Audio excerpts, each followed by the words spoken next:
Hello student, keep going, everything you need will come to you at the perfect time.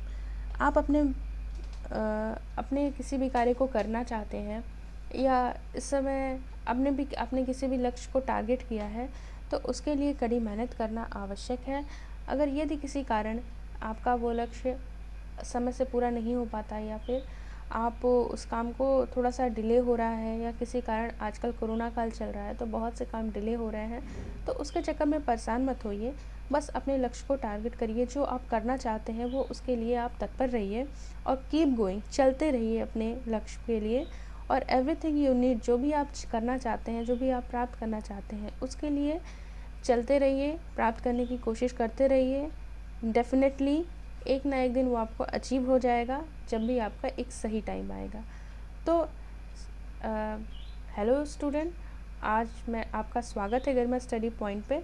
और आज की class में हम लोग ऑलपोर्ट ट्रेट थ्योरी और पर्सनालिटी पढ़ेंगे। पर्सनालिटी की थ्योरी के अंतर्गत हम ऑलपोर्ट की सीलगुड सिद्धांत को पढ़ेंगे। चलिए स्टार्ट करते हैं सीलगुड के सिद्धांत को। सबसे पहले बात करें तो सीलगुड सिद्धांत जो है वो ऑलपोर्ट द्वारा जो दिया गया है उसको हम विशेषक सिद्धांत भी कहते हैं। व्यक्तित्व के सीलगुड सिद्धांत के अनुसार ऑलपोर्ट ने यह कहा कि व्यक्तित्व की संरचना भिन्न भिन्न प्रकार के अनेक सीलगुणों से मिलकर बनी हुई है। यानी किसी भी व्यक्ति का जो व्यक्तित्व है वो उसकी जो संरचना है वो अलग अलग प्रकार के अनेक सीलगुणों से मिलकर बना है। तो सबसे पहले हम सीलगुण की बात करें तो सीलगुण क्या होते हैं ये हम जानने का प्रयास करेंगे। आइए देखें सीलगुण क्या होते हैं। यह सीलगुण से तात्पर्य व्यक्ति के व्यवहार का वर्णन करने वाली उन संज्ञाओं से होता है जो व्यवहार के संगत अर्थात कंसिस्टेंट एवं अपेक्षाकृत स्थायी रिलेटिवली परमानेंट स्वरूप को अभिव्यक्त करती है। अर्थात जैसे वे तत्व किसी भी व्यक्ति के व्यक्तित्व में ऐसे तत्व जो कि व्यवहार के संगत एवं अपेक्षाकृत स्थायी स्वरूप को दिखाते हो वही जो है सीलगुण कहलाते हैं। जैसे ईमानदारी, कर्तव्यनिष्ठा, समय की पाबंदी, सामाजिकता, नैतिकता, सहयोग, परोपकार, सत्य बोलना आदि क्या होते हैं, सीलगुण कहलाते हैं। इस प्रकार हम लोग ने सीलगुण को समझा। आगे बात करें तो जो G.W. ऑलपोर्ट ने व्यक्तित्व के सीलगुण सिद्धांत में सीलगुणों को दो भागों में बांटा। देखिए कौन कौन से भागों में बांटा। एक तो सामान्य सीलगुण अर्थात कॉमन ट्रेट्स, दूसरा है व्यक्तिगत सीलगुण अर्थात पर्सनल ट्रेट्स। तो कॉमन सीलगुण क्या होते हैं आइए जानते हैं। सामान्य सीलगुण से तात्पर्य उन सीलगुणों से है जो किसी समाज या संस्कृति के अधिकांश व्यक्तियों में कुछ न कुछ मात्रा में पाए जाते हैं। सामान्य सीलगुणों को सहसंबंधात्मक विधियों से सरलता से ज्ञात किया जा सकता है। वहीं व्यक्तिगत सीलगुणों की बात करें तो व्यक्तिगत सीलगुण वे सीलगुण होते हैं जो बहुत कम व्यक्तियों में पाए जाते हैं। यानी ये सब में नहीं पाए जाते हैं, बहुत ही कम व्यक्तियों में पाए जाते हैं। व्यक्तिगत सीलगुणों का अध्ययन करना हालांकि बहुत कठिन होता है, परंतु ऑलपोर्ट ने व्यक्तित्व को समझने के लिए सामान्य सीलगुण की अपेक्षा व्यक्तिगत सीलगुणों के अध्ययन पर अधिक बल दिया है। ऑलपोर्ट ने व्यक्तिगत सीलगुणों की 3 प्रवृत्तियां बताई हैं। 3 प्रवृत्तियों में हम देखें, पहली प्रवृत्ति में प्रमुख प्रवृत्तियां अर्थात कार्डिनल डिस्पोजिशन, दूसरी प्रवृत्ति की बात करें तो केंद्रीय प्रवृत्ति अर्थात सेंट्रल डिस्पोजिशन, और तीसरी प्रवृत्ति की बात करें तो गौड़ प्रवृत्ति अर्थात सेकेंडरी डिस्पोजिशन में बांटा है। इसको इस तरीके से भी देख सकते हैं कि सबसे पहले कार्डिनल ट्रेट्स, सेंट्रल ट्रेट्स और सेकेंडरी ट्रेट्स में इन्होंने बांटा है। किसको बांटा है, पर्सनल ट्रेट्स को। बात करें अगर कार्डिनल ट्रेट्स की अर्थात प्रमुख प्रवृत्ति की, तो प्रमुख प्रवृत्ति वाले सीलगुण से तात्पर्य व्यक्ति के उन प्रमुख व प्रबल सीलगुण से हैं जो छिपाए नहीं जा सकते एवं जो व्यक्ति में परिलक्षित होते हैं। यानी ये ऐसे सीलगुण होते हैं जिन्हें हम छिपा नहीं सकते, डेफिनेटली ये किसी न किसी तरीके से हमारे बिहेवियर में दिखाई देंगे ही। जैसे सत्य व अहिंसा में अटूट विश्वास निसंदेह महात्मा गांधी के व्यक्तित्व की प्रमुख प्रवृत्तियां थी। वहीं अगर बात करें तो अधिनायकवाद जो है वो हिटलर तथा नेपोलियन के व्यक्तित्व की प्रमुख प्रवृत्तियां थी। बात करें अगर सेंट्रल ट्रेट्स की, तो सेंट्रल ट्रेट्स में केंद्रीय प्रवृत्ति वाले सीलगुण से तात्पर्य, मतलब ये जो सेंट्रल ट्रेट है इसकी बात करें तो हम केंद्रीय प्रवृत्ति वाले सीलगुण से तात्पर्य उन सीलगुणों से है जो व्यक्ति में अधिक सक्रिय रहते हैं एवं अधिकांश अवसरों में कामोवेश परिलक्षित होते हैं। यानी ये व्यक्तियों में क्या होते हैं, ज़्यादा से ज़्यादा सक्रिय रूप में रहते हैं और ज़्यादा से ज़्यादा अवसरों में क्या होते हैं, दिखाई पड़ते हैं। बात करें तो प्रत्येक व्यक्ति में प्रायः 5 से 10 ऐसे ट्रेट्स होते हैं। ऐसे ट्रेट्स तो होते ही हैं। सील गुण मतलब प्रत्येक व्यक्ति में प्रायः 5 से 10 ऐसे जो ये सेंट्रल ट्रेट्स हैं, ऐसे 5 से 10 सील गुण होते ही हैं। वास्तव में ये सील गुण ही उसके व्यक्तित्व की रचना करते हैं। जैसे आत्मविश्वास हुआ, सामाजिकता हुआ, उत्साह, व्यवहार कुशलता आदि किसी व्यक्ति की केंद्रीय प्रवृत्ति वाले सील गुण हो सकते हैं। बात करें सेकेंडरी ट्रेट्स की, तो सेकेंडरी ट्रेट्स अर्थात गौण प्रवृत्ति जिसको हिंदी में बोलेंगे, तो गौण प्रवृत्ति वाले सील गुण से अभिप्राय उन सील गुणों से है जो अपेक्षाकृत कम महत्वपूर्ण तथा कम संगत होते हैं। ये जो सील गुण हैं वो व्यक्ति के समान प्रकार के व्यवहार में कभी परिलक्षित हो जाते हैं तथा कभी नहीं भी। यानी ये किसी भी व्यक्ति के व्यक्तित्व में दिखाई भी दे सकते हैं या नहीं भी दिखाई देते। ऐसा कोई कंपलसरी नहीं है कि ये दिखाई ही दे भी सकते हैं, नहीं भी दे सकते। इनकी सहायता से व्यक्तित्व की व्याख्या करना प्रायः संभव नहीं हो पाता। अगर हम बात करें तो यहाँ जो है ये भी बताना आवश्यक है कि कोई सील गुण किसी व्यक्ति के लिए केंद्रीय प्रवृत्ति वाला हो भी सकता है तथा दूसरे व्यक्ति के लिए गौण प्रवृत्ति वाला हो सकता है। अर्थात ऐसा नहीं है कि कोई भी ट्रेट्स है वो हर व्यक्ति के लिए समान इम्पोर्टेंस रखता हो, ऐसा नहीं है। तो यहाँ क्या है कि कोई सील गुण किसी व्यक्ति के लिए केंद्रीय प्रवृत्ति वाला हो सकता है तथा वहीं दूसरे व्यक्ति के लिए गौण प्रवृत्ति वाला हो सकता है। इसको एक एग्जाम्पल के तौर पर समझ सकते हैं। जैसे बहिर्मुखी व्यक्तित्व के लिए सामाजिकता एक केंद्रीय प्रवृत्ति वाला सील गुण है, जबकि अंतर्मुखी व्यक्तित्व के लिए सामाजिकता एक गौण प्रवृत्ति वाला सील गुण हो सकता है। तो इस प्रकार जो है हम लोग ने इनके व्यक्तिगत सील गुण जो इन्होंने बताए हैं पर्सनल ट्रेट्स को 3 भागों में पढ़ा, जिनके अंतर्गत 3 प्रवृत्तियाँ बताई, प्रमुख प्रवृत्तियाँ, कार्डिनल ट्रेट्स, सेंट्रल प्रवृत्तियाँ, केंद्रीय प्रवृत्तियाँ, गौण प्रवृत्तियाँ, सेकेंडरी ट्रेट्स को पढ़ा। आगे इन्होंने 2 कॉन्सेप्ट को और दिया हुआ है। इसमें एक प्रोपियम और दूसरा कार्यात्मक स्वायत्तता की बात की है। ऑलपोर्ट के अनुसार व्यक्तित्व असंबंधित सील गुणों का झुंड मात्र नहीं है, वरन इसमें सील गुण के समन्वय तथा संगतता का भाव निहित रहता है। यानी इन्होंने कहा कि जो हमारा व्यक्तित्व है वो असंबंधित जो है अनरिलेटेड ट्रेट्स का झुंड मात्र नहीं है, बल्कि इसमें जो है सील गुण के समन्वय तथा संगतता का भाव निहित रहता है। इसी को इन्होंने क्या कहा है, अपनापन कहा है। इन्होंने जो है इसी को अपनापन कहा है। अपनापन को इंग्लिश में प्रोपियम ही बोलते हैं और यह जो अपनापन है वो लैटिन शब्द के परप्रियम शब्द से बना है जिसका अर्थ अपना होता है। ऑलपोर्ट ने इसके बारे में बताया।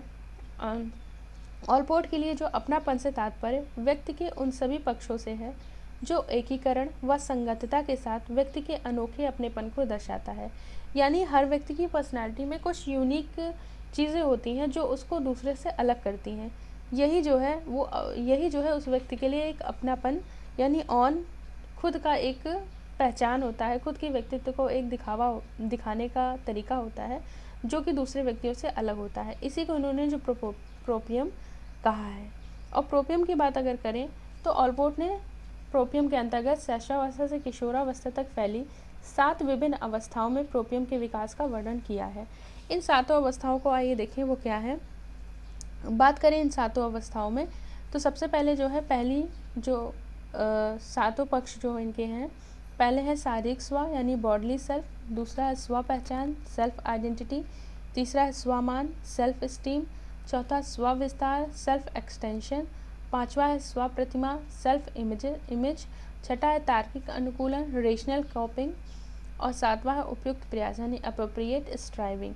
तो इस प्रकार से हम लोग ने ये प्रोपियम में व्यक्तित्व के 7 पक्ष को देखा। अगर इनकी डेवलपमेंट की बात करें तो डेवलपमेंट में जो पहले जो 3 पक्ष हैं यानी शारीरिक स्व पहचान व स्वमान, इनका जो डेवलपमेंट होता है वो 3 वर्षों में होता है। वही चौथे का बात करें स्व विस्तार यानी सेल्फ एक्सटेंशन और स्व प्रतिमा यानी सेल्फ इमेजेस, तो इनका जो डेवलपमेंट होता है वो 4 से लेकर 6 वर्षों के बीच में होता है। छठे की बात करें यानी तार्किक अनुकूलन यानी रेशनल कॉपिंग, इनका जो डेवलपमेंट होता है वो 6 से 12 वर्ष में होता है। और सातवां जो है उपयुक्त प्रयास यानी अप्रोप्रिएट स्ट्राइविंग, इनका जो डेवलपमेंट होता है वो किशोरावस्था में होता है। इस प्रकार हम लोगों ने प्रोपियम के विकास वर्णन की 7 अवस्थाओं को देखा। कि इनका डेवलपमेंट किस प्रकार होता है, यानी ये जो पक्ष हैं, ये जो व्यक्तित्व के जो 7 पक्ष हैं, ये इनका जो डेवलपमेंट होता है वो जो ये शैशवावस्था से लेकर किशोरावस्था की अवस्था के बीच में होता है। और इसके पश्चात अगर बात करें तो किशोरावस्था में जाकर जो प्रोपियम है, इसका विकास क्या होता है, पूर्ण हो जाता है तथा इसमें व्यक्तित्व के 7 पक्ष समाहित होते हैं। इसके पश्चात बात करें तो ऑलपोर्ट के अनुसार परिपक्व वयस्क में कार्यात्मक स्वायत्तता का भाव निहित होता है, यानी फंक्शनल ऑटोनॉमी का भाव निहित हो जाता है। किशोरावस्था के पश्चात व्यक्ति क्या होता है, वयस्क हो जाता है, वयस्कावस्था में पहुंच जाता है, जिसमें उसमें कार्यात्मक स्वायत्तता का भाव निहित रहता है। अब आइए जानें कार्यात्मक स्वायत्तता क्या है। अगर कार्यात्मक स्वायत्तता की बात करें तो यह एक परिपक्व वयस्क के अंतर्गत होता है। कार्यात्मक स्वायत्तता का जो भाव होता है वो एक परिपक्व वयस्क में होता है। इसकी बात करें तो गत अनुभूतियों से प्रभावित ना होकर स्वतंत्र रूप से कार्य करना। अगर कार्यात्मक स्वायत्तता की बात करें तो किसी गत अनुभूतियों से प्रभावित ना होकर स्वतंत्र रूप से कार्य करने से होता है। फॉर एग्जाम्पल, यदि धन कमाने के लिए गरीब व्यक्ति कठोर श्रम करता है तथा धनी व्यक्ति बन जाने पर भी पहले लक्ष्य क्या था कि जैसे एग्जाम्पल के तौर पर हम देख सकते हैं, यदि धन कमाने के लिए गरीब व्यक्ति कठोर श्रम करता है तथा धनी व्यक्ति बन जाने पर भी वह आदतवश कठोर श्रम करता है, तो कठोर श्रम करना पहले लक्ष्य प्राप्ति का एक साधन था जो अब लक्ष्य बन गया है। वस्तुतः अब वह निर्धनता की अनुभूति से स्वतंत्र होकर कठोर श्रम कर रहा है। इसको हम इस प्रकार देख सकते हैं कि जैसे कोई व्यक्ति था, पहले उसको जो है धनी व्यक्ति बन जाने के लिए वो कार्य कर रहा था, यानी उसका जो लक्ष्य था वो धनार्जन का था, मतलब धनार्जन का था। धन अर्जन करने के लिए वो कठिन परिश्रम करता था। परंतु अब क्या है, जब वो एक लेवल पे आके जब उसने धन अर्जित कर लिया, तो अब क्या है, अभी भी वो आदतवश क्या है, कठोर श्रम कर रहा है। तो अब वो वस्तुतः वो निर्धनता की अनुभूति से स्वतंत्र हो गया है, यानी अब वो निर्धन नहीं रहा और उस अनुभूति से वह स्वतंत्र होकर अभी भी जो है वो कठोर श्रम कर रहा है। तो यही एक कार्यात्मक स्वायत्तता का कहा जाएगा, यानी वो अपनी गत अनुभूतियों से प्रभावित अब नहीं हुआ है, बल्कि वो स्वतंत्र रूप से कार्य कर रहा है। कार्यात्मक स्वायत्तता का प्रत्यय व्यक्ति के व्यवहार के पीछे छिपे अभिप्रेरण अर्थात मोटिवेशन को समझने में महत्वपूर्ण सहायता करता है। अगर बात करें तो ऑलपोर्ट का जो ये प्रकारात्मक स्वायत्तता की जो फंक्शनल ऑटोनॉमी का कॉन्सेप्ट है, ये काफ़ी इंपॉर्टेंट है। इससे जो है नेट के पेपर में भी क्वेश्चंस आते हैं। एक क्वेश्चंस मैंने यहाँ लिया है जो हमारे नेट के पेपर में आया हुआ, प्रीवियस ईयर के क्वेश्चंस में आया हुआ एक क्वेश्चन है। आइए देखें क्या है कि प्रेरकों की प्रकार्यात्मक स्वायत्तता की अवधारणा किसने विकसित की है। तो अभी हम ऑलपोर्ट की ट्रेट्स थ्योरी पढ़ रहे हैं जो कि पर्सनालिटी के सिद्धांत के अंतर्गत आती है। तो इस प्रकार हम इसका आंसर आसानी पूर्वक देख सकते हैं कि जो प्रकार्यात्मक स्वायत्तता की जो अवधारणा है वो ऑलपोर्ट ने दी थी, तो इसका आंसर 4th होगा। तो इस प्रकार हम लोग ने इसके क्वेश्चन को भी सॉल्व किया। आगे अगर हम बात करें तो जो गार्डनर और पोर्ट्स हैं, वो उन्होंने जो व्यक्तित्व का कुल मिला के जो कंक्लूज़न दिया कि इन्होंने क्या कहा कि जो व्यक्तित्व का जो प्रभावित करता है, आखिर व्यक्तित्व के बारे में जो इन्होंने कंक्लूज़न दिया वो इस प्रकार है कि ऑलपोर्ट के अनुसार व्यक्तित्व जन्मजात ना होकर परिस्थितियों से प्रभावित होकर विकसित होता है। सकारात्मक परिस्थितियों में ही स्वस्थ व्यक्तित्व का विकास हो पाता है, जबकि विषम परिस्थितियों में पहल से बालकों के व्यक्तित्व में नकारात्मक सील गुण अधिक प्रभावी होते हैं। यानी ये कहना चाहते हैं कि जो व्यक्तित्व है वो जन्मजात प्रभावित ना होकर परिस्थितियों से प्रभावित होकर विकसित होता है। अगर सकारात्मक परिस्थितियों में ही जो है वो स्वस्थ व्यक्तित्व के विकास होना मानते हैं, जबकि अगर विषम परिस्थितियां हैं तो उससे क्या होगा, बालकों के व्यक्तित्व में नकारात्मक सील गुण अधिक प्रभावी होंगे। इस प्रकार ऑलपोर्ट का सिद्धांत हम लोग ने पढ़ा, ऑलपोर्ट के सील गुण के सिद्धांत को। तो आज की क्लास में बस इतना ही। अगर आपको मेरी वीडियोस पसंद आती हैं तो प्लीज़ लाइक एंड शेयर ज़रूर करें, और अगर कोई भी सजेशन हो प्लीज़ कमेंट बॉक्स में ज़रूर लिखें।